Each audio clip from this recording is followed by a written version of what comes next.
Hello, hello, hello. Welcome back to Keisha's Crumbs. How are you all doing today? I pray that you are having a wonderful day and that your tomorrow is even better. So I'm back here for a break. We're going to take a break away from the poke. Okay, how ironic that now we're going way on the opposite end of the spectrum and we're going to make pecan candy. So I've decided that I'm going to record an entire video, and most people see me stirring it, but I'm just going to record an entire video of me making my pecan candy. This is my signature recipe, and so I love to share the visual with you. Tell me what you think. Okay, I'll be right back. All right, y'all. So here are my simple list of ingredients. We have white sugar. We have pecans. Now, as you can see, my pecans are chopped. Okay, this is what I consider a rough chop. I don't like to leave them whole. It just makes for a different look as it relates to the finished product, the candy, when it's set. So I don't like to leave them whole. Plus, I also believe personally that when you chop them up, you get more of the aroma and the nutty flavor and even the oil from the nuts. So just more of a nutty essence once you chop them. But as you can see, it is a very rough chop because I do like for the pieces to remain rather large, okay? So that is rough chop. We do that on every batch of pecan candy. I have some vanilla extract right here. And I have some evaporated milk. Okay, so that's what we have. Here I have my handy dandy spoon. I use the same spoon anytime I'm making candy. I love this spoon. I just think that, first of all, it's wood, which I think is very important. You know, with candy making, your temperatures get rather high, and it's a constant stir for the most part. So that's why I always recommend wood. I wouldn't recommend metal for the stirring when you're making candy. And then it just so happened that this little wooden spatula has a hole in it, as well as its angle. So that makes it easy to stir when I'm trying to get in the crevices of the pan, that little angle in the tip on the end. And I love the hole because as I'm stirring, you know, the candy, when it's still liquefied in milk form, then it'll pass through the hole as well as the sugar as it melts. So I just think this is the perfect spoon, the perfect wooden spoon as it relates to how I like to make candy. Okay, and then last but not least, you can see here that I also have my pan, which is basically a wok. Basically, a wok here, this is the only pan that I make candy in, and which I think most candy makers will tell you they have a specific pan they make candy in and they won't make it in anything else, because that's how important temperature is when it comes to candy making. Not just reaching the right temperature, but whatever vessel you choose to cook your candy in, it is ultimately going to affect when your candy reaches the proper temperature in terms of the texture you like your set candy to be. Your vessel is going to determine when that candy reaches that temperature as well as how long it takes. So once you get accustomed to making your particular candy in a particular pot, it makes sense to just stick with that pot, because if you ever have to change vessels, basically it changes your cooking time. And I know that for a fact because I taught my son how to make our candy recipe so that he can make it available for people in Louisiana, where I'm from. And it took him a while to get acclimated to the pan that he uses because I taught him in my pan. But now he does a beautiful job. His candy is almost as beautiful as mine, if not more beautiful. Don't get me for that, Josiah. Now, another tool that most people use is a candy thermometer. And I know this probably appears backwards on the screen. And it's so funny, y'all, because I was looking for one. I was going to use it just for demonstration purposes and show you, you know, about where I pull my candy at what temperature. But look, this is basically the cylinder case that the glass candy thermometer goes in. This is the case that keeps it protected. And I even have a second one, right? But guess what? I don't have a thermometer. So I don't normally cook with a candy thermometer. I just do it and pull it when the ancestors tell me, like we love to say. But I mean, I have purchased one or two, and somehow, I'm not gonna blame anybody, but somehow, some way, my thermometers either get lost or they get damaged because, you know, you can't wash them in the dishwasher, you have to hand wash them, etc. But most candy thermometers come with this guide. This acts as a cover because the candy thermometer is glass in most cases. So this acts as a cover for when you get ready to store it in your drawer, and then it just gives you the different temperature for the different stages of candy. So you have softball. Y'all probably can't see that, but it says softball 240, and then it even tells you when to pull jelly. If you're making jellies and jams, that's going to be at 220 degrees Fahrenheit. Your milk is scalding at 150 degrees. Then if you come over here, this is where you have your candy temperatures. This side is candy, this side is jelly. So it tells you about a hard crack. Like if you're trying to purposefully make a candy that's more hard, I like my candy to be a certain texture. Because based on how long you cook it, not only will it be brittle, but even imagine, I mean, to your palate, to your tongue, that the texture of the candy is going to sit on your tongue or dissolve on your tongue at a certain rate. It's going to have a certain feel to it. And so I like for my candy to be around what they call firm ball, between firm ball and hard ball. Okay, so that's according to this thermometer case, it would be between 248 and 260. I would never cook it to hard crack stage because that's brittle, almost like a peppermint, right? Now, I will show you, it's just interesting how these thermometers can vary because, again, I don't know if you can see it, but this one says the softball stage is at 234 degrees Fahrenheit, whereas this softball says 240. So it's roughly the same. I would just go by the number that's either You know, it ends with a 5 or a 0. So that's what I would go by. No odd numbers. All right, but I don't have a thermometer, y'all, which I normally don't, but I did want to show you that. And so let's get into it. Oh my goodness, y'all, how can I forget the star of the show, honey? The star of the show is the sweet cream butter. My apologies, it was in the microwave, and I looked for it before I got ready to crank the oven up, and it was in the microwave. So this is how it looks. I melt my butter prior to cooking with it. So this is melted butter. And I can go ahead and sit it here. I don't mind if it cools a little. I just don't like to cook with sticks of butter. I like to make sure that it's melted. So even if it starts to solidify just in the little time it takes before it's time to incorporate it, that's fine. Okay, you just like to start out with melted butter. So those are our ingredients. 1, 2, 3, 4, 5 ingredients. Let's go ahead and turn on our oven. And I'm going to turn it just a little above medium. Okay. And what I always do is I pour my sugar in first. I pour my sugar in first because I like to incorporate the milk into the sugar versus pouring my milk in first. So that's just me. This is the way I do it, y'all. Trust me, there are 1,000,003 ways to do it. You know, candy making is an old thing our ancestors and grandparents and aunts and uncles even have done for a long time. So everyone kind of has a different way of doing it. Okay, so I just start to incorporate it, because I want to mix it together. You don't want to let it sit. I definitely want to mix my sugar and my milk together as the pot starts to heat up. I wouldn't wait, and I wouldn't start with a hot pot, because then your sugar may start to clump. You want to make sure that the milk is well incorporated into the sugar before the pan ever starts to heat up. And see, I'm going to be scraping this pan. See how I'm scraping? I'm going to be scraping the pan the entire time. And that's why it's so important to use a wooden spoon. Okay, so I'm just going to wait for the pan to heat up. It'll probably take like 2 or 3 minutes because this is so much sugar in the pan.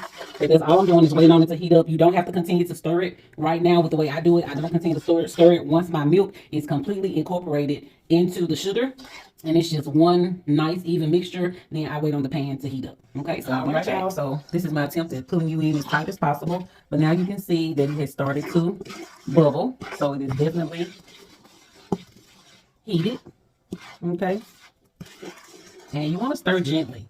That's one thing. I mean, I made this candy probably, I would say, for about a year before I was able to realize, you know, what you do during the cooking process that yields certain results, whether they be good results or not so good results. I just kind of learned through practice. So that's why I think, even though, you know, as you can see, we have just 5 simple ingredients.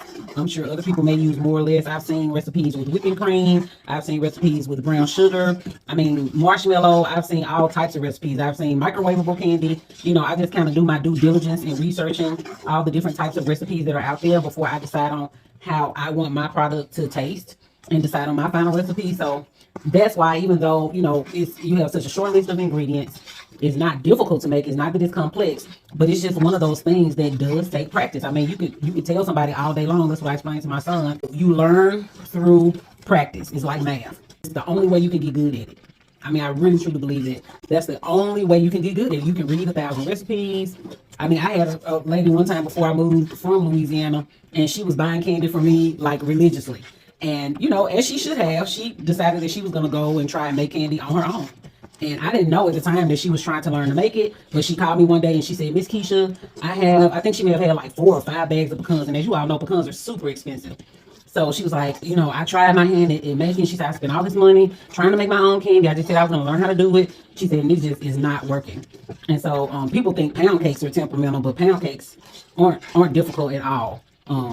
I do think that pound cake baking can be taught, you know, easily. But candy is just temperamental. Anytime the weather will affect the way something comes out, the temperature in your home, the temperature on your countertop, or wherever you lay the candy out or drop the candy so it can set, anytime any of those things can drastically affect the outcome of your product, that's a temperamental product.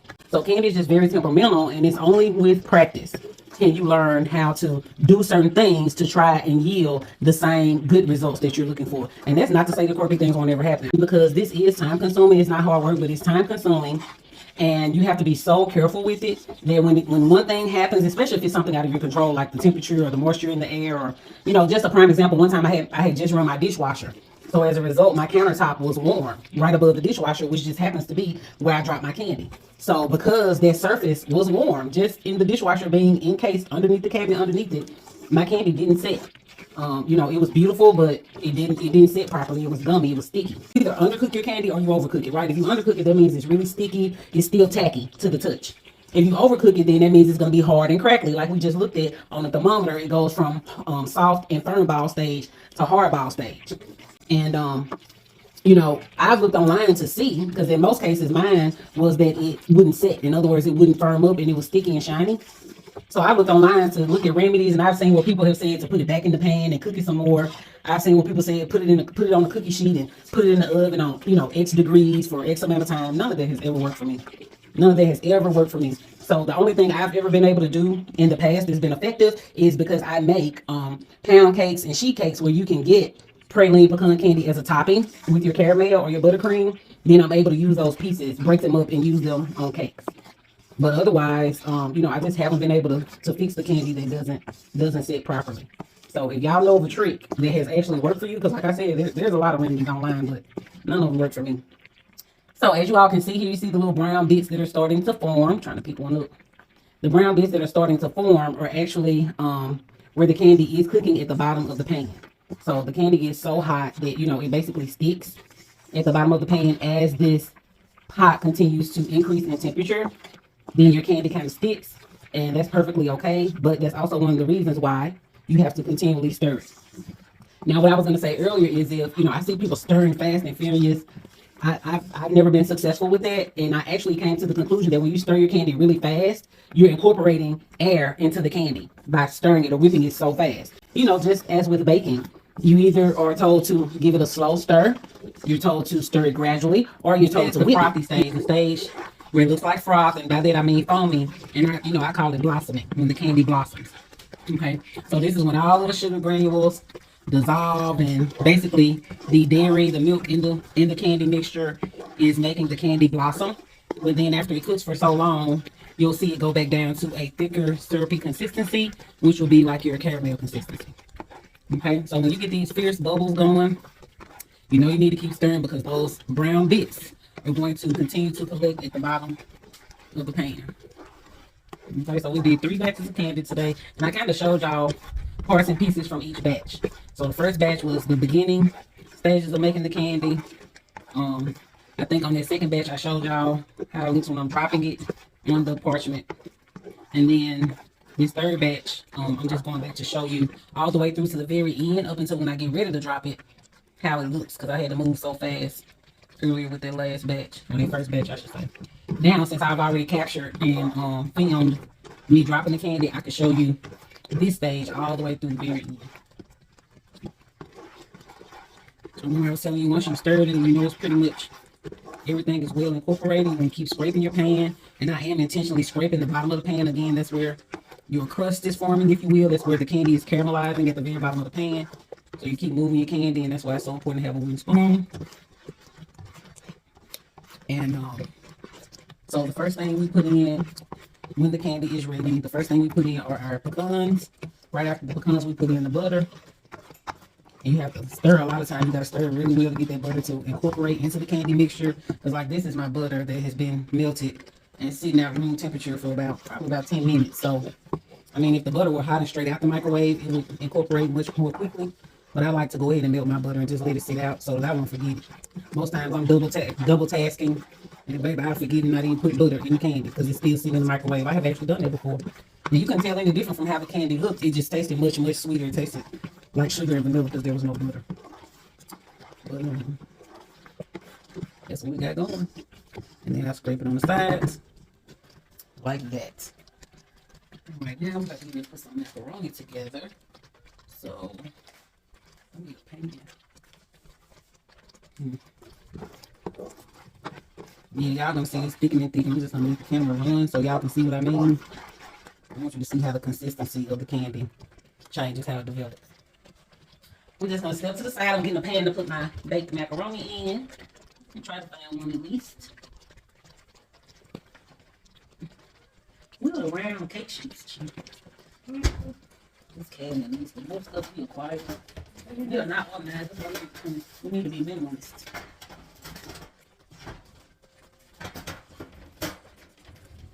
Need to nibble this, honey. Oh, here's one. Oh, gotta come and stir that candy because I know it's turning brown. Shania on the outside of the room playing with her chicken wings. She ain't got time for that. Whew. All right. See how steadily thickening up.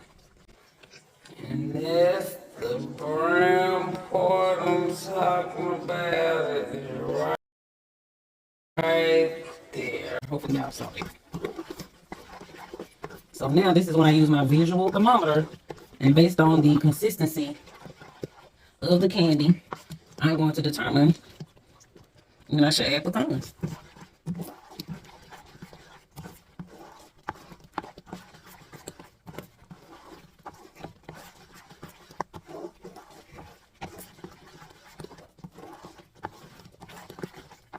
Still not there yet. And can you see the color? Let me just pick it up. See the color, how it's not supposed to look like butterscotch. It has to turn browner than that.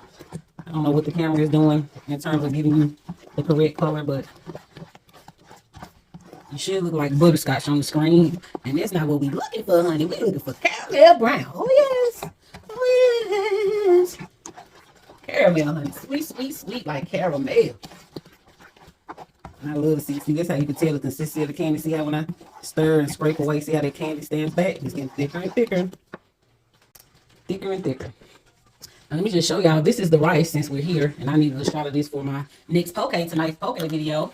Look, I made cilantro, jalapeno, lime, rice. Ooh, y'all. That's what we have in our poke tonight. So if y'all haven't been watching, tune in and watch my poke videos.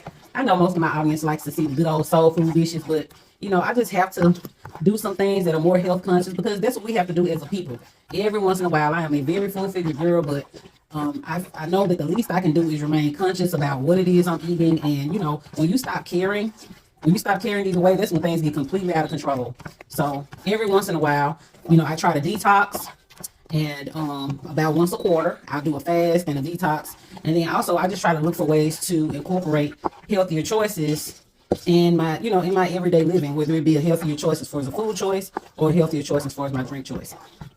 It's so funny, y'all. I'll never forget people were making fun of me because primarily as far as, you know, alcoholic and adult beverages, I like vodka. And I started drinking years and years ago. I decided to start mixing my vodka with diet green tea because, you know, green tea is good for you and it helps kind of keep your kidneys in good shape. So my mindset was, well, instead of using those sugary drink mixers, you know, orange juice and this and that and soda, which I never have been a fan of soda, I said I should just use diet green tea because I don't like, you know, I don't like my drink sweet anyway. And so people thought that was so odd, but I mean, if you, it's no different than like people use ginger ale in Canada Dry, so it's no different than that. And actually, green tea has a better flavor than ginger ale. And then unless you're drinking diet ginger ale is also full of sugar. I found that out when I was looking for, you know, just other alternatives, something else to drink besides water and green tea because I don't, you know, I only drink sodas every blue moon. I was like, oh my goodness, I thought ginger ale was like natural. But baby, it's got as much sugar in it as a soda, so unless you get diet ginger ale. So I like, the brand I like is Lipton's Diet Green Tea. And then where we live, there's a Brookshire's and a Super One. And they have their own store brand of it. And it tastes just like Lipton, so I drink that as well. But it's the diet formula. So as you can see, the candy is not only thickening, it is changing colors. And if y'all want to fast forward to the end where I drop the candy, you can. I just think it's so interesting to see how the candy develops. See, now it's almost getting to the taffy stage. And see how the brown bits in the candy? That is literally what's changing the color of the candy altogether. So bring the light over a little bit. Hopefully y'all can see even better. So if you had a candy thermometer, you would be looking for somewhere between, let me check again, because softball I think is, okay, softball is 240. You would be looking between, see, some thermometers only have softball and then hardball. Softball is 240. Hardball is 260. Firm ball is 248. And that's the number I thought I remembered. For my candy, I normally cook it between, okay, y'all got to go in with the nuts now. See, it's gotten thicker, got to go in with the nuts. Stir, stir, stir. You can't let it get too set because then you won't have room and time to incorporate them or lower my heat some because I know this candy is already ready to drop. Put in my butter. Matter of fact, I'm going to turn my heat off. Put in my butter. And this is vegetable cream. Just pull it over just a little bit so it won't try to seize up on the stuff. I always want to act up when you're on camera, honey. So see, you gotta work this butter in. And it's a good thing that the butter is not straight out of the microwave, because if my candy were trying to get too hot, once I put the butter in and start incorporating it, it's gonna basically cool the candy down and give you some more time to control it before it gets out of hand. See there? So I have time to see how you have to continue to stir, because the butter tries to float around the outside. So sometimes I kind of fold it in like that, bring it around and then fold it up the middle like that. Okay, the stove is very hot, so I want to keep it away from the heat. And now the last thing, and the flavor always makes it bubble like that. Get it stirred in really well, and then this will be ready to drop. Do not put this back on the heat. It's too close to downstairs. See how it smoothed out? I hope y'all can see this. I'm behind the camera, but I hope y'all can see it. There's the texture right there. My friends and family, that's what we're looking for, so we gotta go drop it, okay? See y'all in a bit.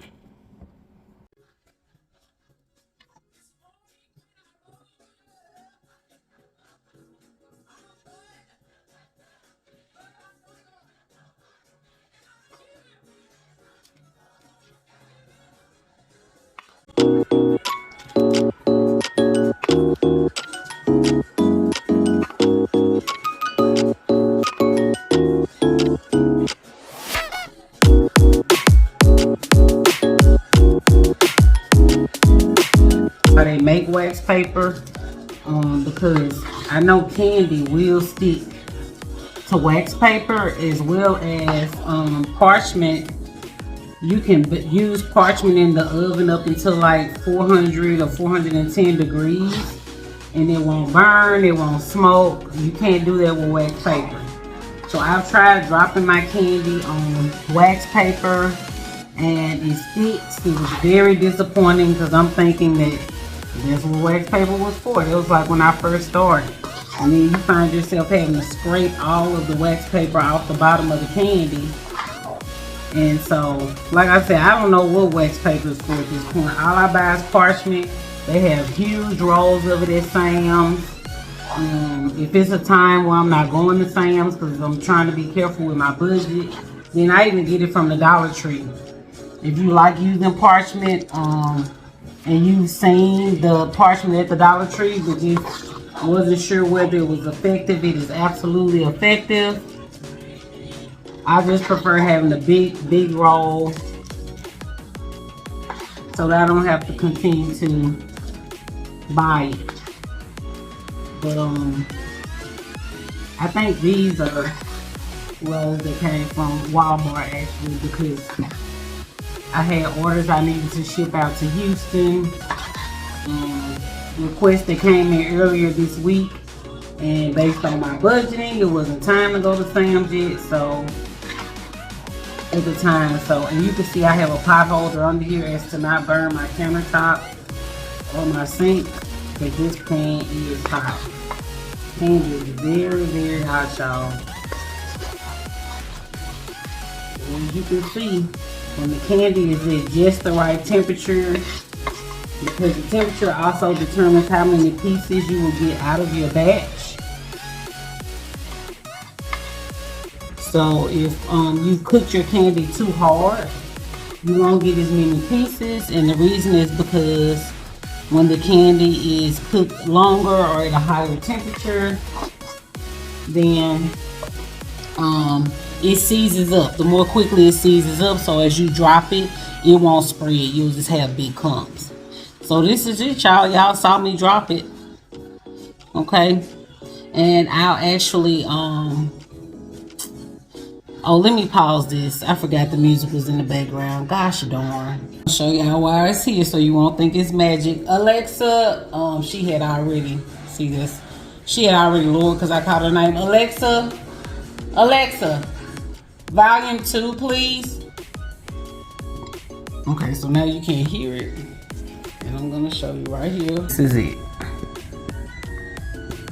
Glory to God, beautiful color.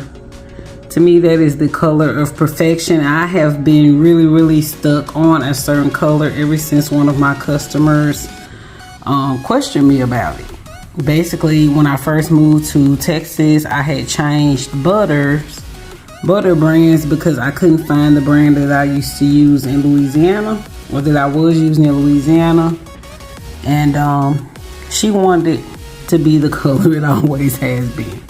And it wasn't that it was, you know, a color that was unattractive or off-putting. She just knew it wasn't the original color. So this is Confections Pecan Candy, or on YouTube known as Keisha's Crumbs. Okay. So the information for the candy, since I'm here, it will be in the description box. But this is the color and the texture of my candy. See how smooth it is? Now this is before I already can tell it's going to set perfectly, because as it cools, or you can tell I dropped it, it spread it just a little, and now it's keeping its shape. I needed to run the dishwasher, but based on past experience, I'm not going to do so. And you can see about how many pieces I have here. Okay, but we have some to ship to Louisiana and some to ship to Houston. So I gotta go at it again. But I just want y'all to see the finished product. Smooth. With my candy, the signature flavor is that you taste more butter than anything. It's not super sweet. None of my desserts are, because I'm not a dessert person. So when people started asking me to make desserts, basically, I made desserts, but I made sure they weren't too sweet. I just decided, you know, anytime a dessert is too sweet, a person who loves sweets will eat it. But once their palate becomes acclimated to a balanced dessert, a tad bit sweet, a tad bit salty, that's a balanced dessert. And that's what they will long for.